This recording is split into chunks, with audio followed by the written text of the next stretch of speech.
last type of covalent molecule, I'm going to be doing boron with 1 iodine and 2 fluorines.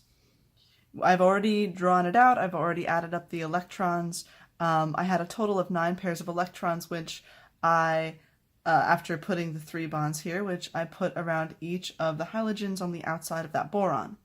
After I did that, I labeled the electronegativities. The fluorines are a 4.0 and the iodine is a 2.5, kind of ignoring that boron in the middle because the electrons really are traveling from the 2.5 up to the 4.0. You might also be tempted to have boron share its electrons with one of the fluorines or the iodines, but that's not actually going to happen.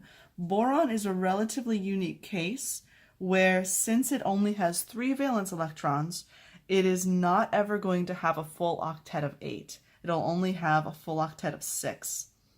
So it's content like this. It breaks the octet rule. Boron always breaks the octet rule by having less electrons than 8.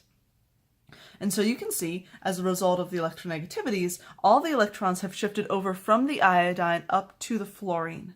And as a result of that, when we subtract 4.0 minus 2.5, we have electronegativity differences of 1.5, which makes it have polar bonds. And since we can see that negative, positive region of the molecule, polar molecule. Now we've got to look at what type of force is going to hold one boron difluoride iodine to another. And so, as before, kind of coincidentally, it's also going to be a trigonal planar geometry. And I'll draw 2 trigonal planar geometries with the boron, the iodine, and the 2 fluorines.